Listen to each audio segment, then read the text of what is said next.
After having posted a few days ago a video about shame, I got several feedback from people telling me they struggle with shame. And I realized once more that shame is something that doesn't stop from a social background or beauty or intelligence. Shame is taking over, and shame is influencing the whole perspective about life, about who you are, about what you're able to do, about how others think of you and how you deal with life.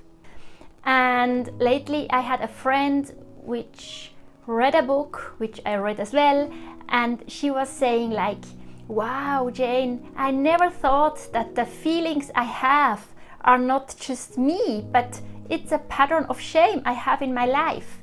And realizing that she could go step by step, discovering the areas which were filled with shame and make steps out of it.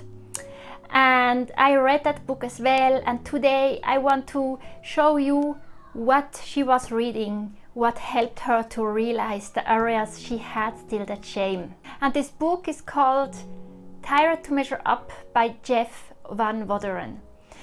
He explains in the book his story of shame. He explains in the book patterns or lenses which we see life through if we are affected by it.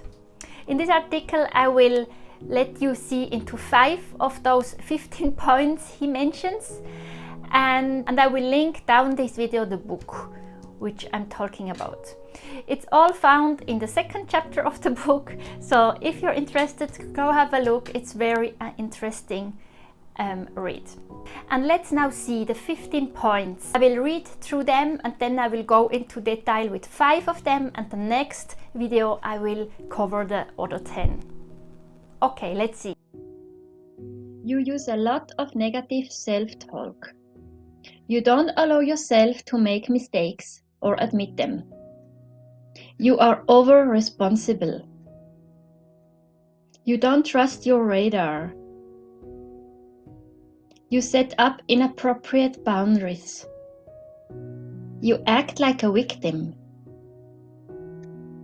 You tend to code when you communicate. You suffer a lot of stress-related illness. You can't have guilt-free fun. You act in ways that seem contradictory. You can't deal with gifts very well. You sabotage your own success. You procrastinate. You are possessive in relationships. You have a high need for control. Those are all points which you may have more or less. It's just like to make you recognize that those patterns are not normal. It's not just because you are you, but it's because there is shame. I don't know if you have recognized you in some of them, maybe some you don't know really what it's all about. So now I will go into the 5 first to explain a bit what this means really. And sometimes you may say, oh, that's exactly me, and with other points you may say, no, that's not me, and that's all right. It's not to show you how wrong you are. It's just to make you see points in your life where shame is forming your worldview, or when you see what happens, the circumstances through these lenses of shame. So it's not about pointing out how bad you are. It's not about pointing out how wrong you are in feeling the way you feel. It's not at all about that. It's really to see situations in life where you can say, oh, I feel like that, I see like that, but that's shame, that's not me, that's not who I am. And to see a bit more about how to deal with the feeling of shame, you can see my other video I made recently. I link it below this video so you can have a look in it, because it's really a feeling that is strong. I mean, no parent will say, as for me and my family, we are going to live by shame. You will never say that, and you will never be conscious of it unless you discover it, you uncover it, and you can make steps out of it. And that's the reason for this video, just to show you the points, to show you the pattern which may be or not be in your life, and how to realize that that's not just you, who you are, and and the mistaken you are, but simply to show that there is a way out. And the first step of this way out is to realize what it's all about and what patterns are not healthy or not constructive or not allowing you to be the amazing person you really are. Okay, let's go now to the first point, which is you use a lot of negative self-talk. Okay, what about the sentence, "What's wrong with me? How could I be so stupid?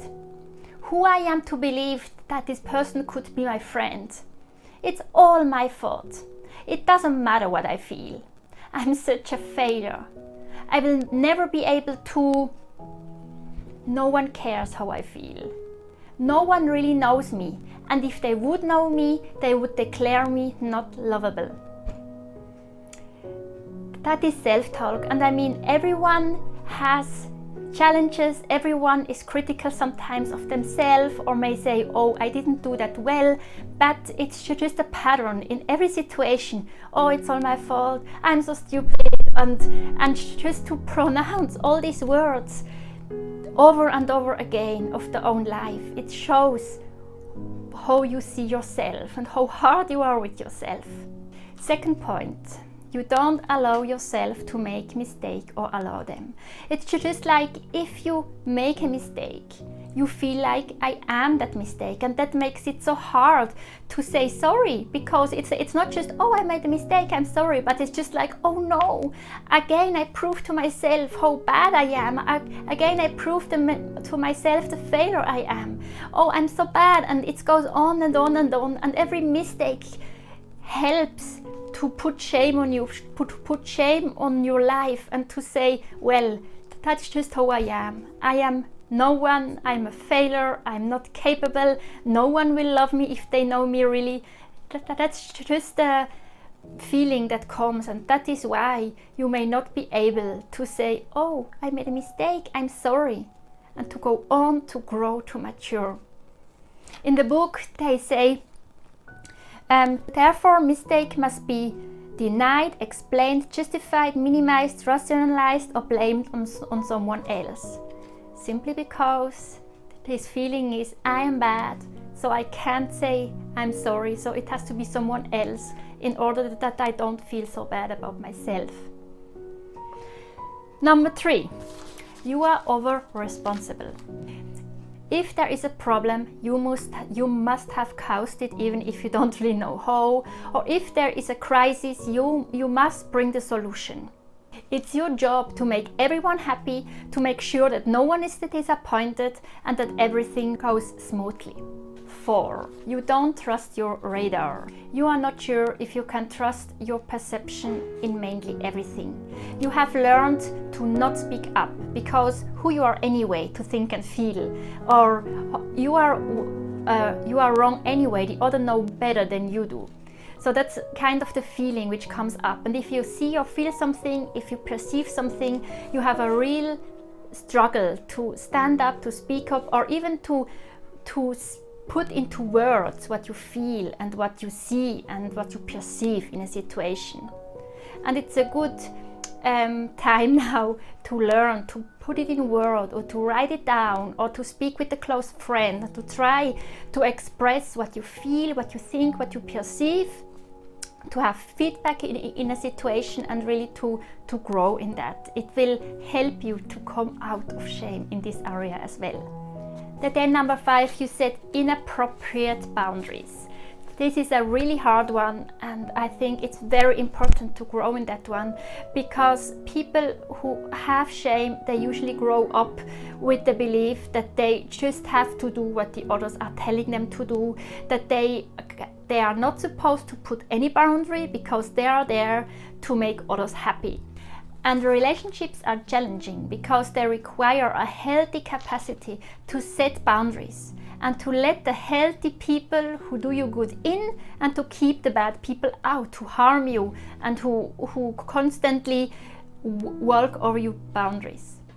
And many times, if one learns to put boundaries, they can cross the boundaries, or they can put it in a wrong way or exaggerate it, but that's okay. The important thing is to learn to put boundaries, because boundaries, they protect us from the bad thing, and boundaries, they keep the good thing in us. It is really important to learn to be a good manager of what we have, of what is entrusted to us, of our time, of our own body, of our children, our husband, our job. Like, we have to learn to protect what we have, and to be able to learn to be responsible and growing what we have, to be able to give more, because more we know how to put the right boundaries, more we are able to bless people, because they don't take it from us anymore. We give it freely, in the way and manner we feel comfortable with, and the capacity we have, and the time we have. And that's a very different thing than if the people are taking from us. I don't know if you have recognized yourself. These are only the first few points. We will see the other 10 points in the next video.